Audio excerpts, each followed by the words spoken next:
Hi, I'm Britt, and we're here at Cut Mountain. Today we have with us Sarah Corbet, who founded the Craftivism collective. Hi Sarah, thanks for coming down. Thanks for having me. So I just wanted to ask you a little bit about yourself, your background. Where are you from? I'm from Everton in Liverpool. Okay, and Yeah. where are you based at the moment? Based in London. I've been here just over 5 years. Okay. Yeah. Cool. So for people who don't know, what is the Craftivist movement and what is the Craftivist collective? So the word Craftivism was coined in 2003 by a woman called Britt, which is basically merging craft and activism together.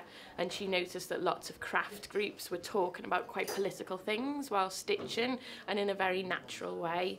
And the Craftivist collective came from me feeling like a complete burnt out activist, going on too many marches and feeling like I didn't like demonising people and shouting at them, and I didn't think it was that effective in some ways. So I googled craft and activism because I loved crafting and saw how meditative it was by, you know, stitching, doing that repetitive action, and it slowed me down and made me think. So I contacted Betsy to see if there were any groups I could join or projects I could do, and there wasn't. So with her blessing, I started creating my own. Wow, that's amazing. Yeah. But it's all very by accident. I started doing it on my own, and then people around the world saw it and wanted to join in, which is why I created the collective. So it's a worldwide movement? Yeah. So Craftivism movement is worldwide, and then I'm part of it, I guess, with the collective, because people felt like they needed clear projects. And my background's in campaigning, so I used to work for large charities in campaigning, and growing up in Everton, I was squatting from the age of 3, so always been an activist. And yeah, sort of started making kits because people wanted to join in and felt a bit nervous, so wanted a bit of direction, and so it grew very organically and still is, you know, whatever people feel like they need. So anyone can join. It's not yeah. So we have how do people join if they want to look you up? So we've got a website, and people can see what we do and our approach to craftivism, and there's lots of top tips. Is that craftivistcollective.com? Yes, craftivist-collective.com. Have a little look. And then there's lots of kits they could do and lots of top tips. Do you want to talk me through these kits? So you've got the mini protest banner kit. Yeah, so is that one of these? Yes. And it was actually the first project I did. My first blog was called A Lonely Craftivist, which is the most emo name you could ever think of. You're not lonely anymore. Which was basically saying I don't fit into I'm more of an introvert, so activism's often quite extrovert and it's around lots of people, and I loved craft and wanted to do more quiet activism and sort of engage people in more of a slow, quiet way than always shouting at people, because often when people shout at us we don't want to listen. And so that was the first thing I did, because it's small rather than a big banner, right? And I hang them with cable ties off eye level so people don't feel like I'm saying look at me, and the more people find it. And you stitch all of these yourself? Yeah, so in the kits it's got instructions, and we've got YouTube videos of instructions how to make them, and I stitch them all. And the point is that you're not preaching to people saying do this now with exclamation marks, which is a bit aggressive. It's always provocative quotes or statistics or slogans to get people thinking, but in their own way. So it's sort of prodding people a little bit, but going, what do you think?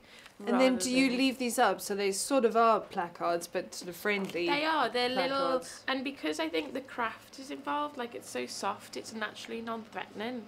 Like if you saw it wafting in the wind, you're more likely to go, oh, what's that? And so it's quite subversive. Yeah, and people started wanting to get involved because people were taking pictures on their phones and sharing it on social media.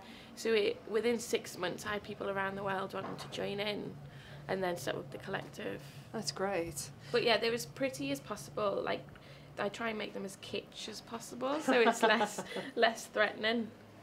With my I love this one with Superman. And I can't save the world on my own. I need your help, please. That's lovely. But it means people are excited to share them with their friends. And my thing is, I really want people just to have conversations about politics in their everyday life. Why is it important these days to be sort of aware of politics and what's going on in the world and money and voting, and why do you think that's important? because we live in quite a messed up world, sadly, Britt. As much as I love it and there's beautiful things in the world, you know, in the UK, we've got horrendous cuts happening, which is affecting the most vulnerable in society.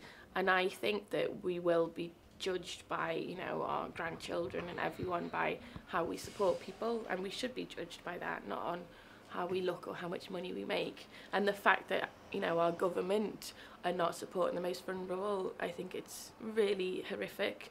So we can't just ignore it, you know. And what about money and how we spend our money? Well, again, you know, a lot of the stuff we do, for me, the craftivism for the maker doing it, you know, it's a reaction to clicktivism and slacktivism. It doesn't take 2 seconds to do.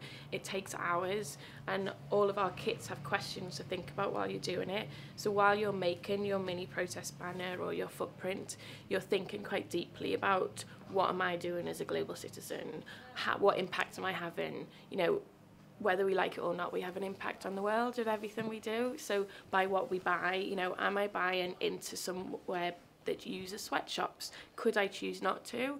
Or could I challenge the staff who work there to say, I want to buy this, but I'm worried it's, you know, factory workers in Bangladesh last year who died in the factory. Am I actually encouraging being that? aware of everything around you, and where you spend your money and who you're supporting who you vote for, with your money. How you treat people, how you treat your neighbours, how you treat people around the world, your global neighbours. But without doing it in a negative way of, you know, shouting at people or demonising people. Yeah. It's trying to get people to think for themselves, to go, actually, and then we live in such a fast world where people are tweeting whilst reading, whilst chatting, that we need something to slow us down. And I think making something that's craft, it stops you from being in despair, going, I can't do anything, because you're doing something that helps your mental health. So you believe everyone does make a difference? I think we whether we like it or not, difference. we do make a difference, whether it's good or bad, or, you know. And you have that between. lovely saying that you use all the time, be the change you want to see? Yeah, it's on my arm. Oh, wow. There it is. To remind me. What does that sort of mean? It's from Gandhi. Mahatma Gandhi, who said, be the change you wish to see in the world. So if we keep moaning about how awful the world can be, we need to do something about it. So for me, I always talk about we should be our best selves and use our talents and gifts and actions to do good and not harm people. But also I sort of change it to say, be part of the change you wish to see. I don't think on our own we can change the world, and I think that's how I became a burnt out activist, and how lots of people trail out of activism and get, you know, upset or exhausted or give up. But it's saying we can be part of the change. You know, you've seen civil rights happen, we've seen South Africa abolish apartheid. We have, especially now. There's We've so seen much. lots of revolutions. You know, crowdfunding is amazing. We crowdfunded for half of our book.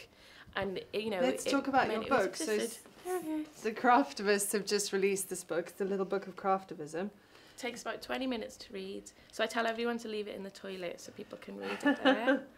But it's wonderful. And you crowdfunded. We crowdfunded for half of it, so it's a bit unusual. So Thames and Hudson, who are a big art publishing company for books, really liked the idea but thought it might be a bit too niche. So asked if we'd provide half the budget, which was perfect for us because we're all about working together. So there's a list. How much is it? It's $5.99, and there's a list in the back of 151 people who helped crowdfund. Oh, that's great. So it really fits into our thing of how, you know, we can create things together. And there's all instructions in there about how to cross stitch and what you can do to help. It's got some ideas of what to stitch. It's got different projects you can do. And it's, yeah, we've had really lovely reviews from people saying, we had one mum saying, I haven't really had time to be an activist, but I read this while my daughter was asleep. And then when she woke up the next day, they talked about her young daughter, talked about how they could be the change. And so it's really lovely. It gets people It's an idea, I think, that's really spreading nowadays as we're starting to become more aware of who's ruling us and how we can contribute to that, because we are an exciting we part are the of majority, world. really, aren't we? The people. Yeah, so, and even stuff happening on, you know, the people nowadays, we have less of a hierarchy in many ways. We've got Twitter, which creates revolutions. We've got people being able to express themselves online without having sign off from, you know, lots of people in a company. Yeah. So in many ways, we're in a really exciting part of time where we can do loads. So Sarah, tell me a bit about the benefits of being a craftivist and being crafty. Well, I always say craftivism should be part of the activism toolkit. So sadly, it's not going to change the world on its own, but it's a method you can do. I always talk about three main benefits. I could talk for hours about 72 million, but Yes. the three main ones are: one, for the maker, it helps you stop and think and reflect and meditate on what it is. Spend some time. Spend some time about, how you can be the change you wish to see, and what you vote for, what you buy, all of that stuff is really important to stop and think and be more strategic as an activist. And then also, like, I made this handkerchief for my politician, and one thing I noticed quite early on was how craft can build up relationships with people, so especially influential people who might not want to listen to you. So I made one for my MP because she told me to stop emailing her, and because I made it for it with an encouraging, timeless message and gave it to her, you know, because it is soft and delicate and it's my own handwriting I stitched over. It's really personal. Yeah, and it started a relationship with us so we could challenge each other. So I think craft can really help you be more of a critical friend than an aggressive enemy in activism. And then the third thing, which is what we sort of spoke about, is the first element, was it engages people all around the world. So, you know, it reaches out to people outside of the activism bubble, which I felt I was quite part of. And wanted to engage people outside. Because it can be quite abrupt if you're not in the activism bubble. And because these are small things you leave out as street art, and because of the power of social media now, it means people can engage in it in their own way and find it how they want. But I think without the craft element, it wouldn't have spread as much. So yeah. So I think it's lots of personal effects, relationships, and engaging people where they're at are the main things of why I think we should all be craftivists, like you should. Well, thank you so much for coming down and telling us a bit more about Craftivism and the Craftivist Collective. And we'll definitely check you out online and buy some of your products and check out your book as well. And you're gonna become a craftivist now then, Britt? I am indeed. You heard that here first. Please join us next time for when we have another amazing, talented artist in the shop with us. Thank you. See you next time.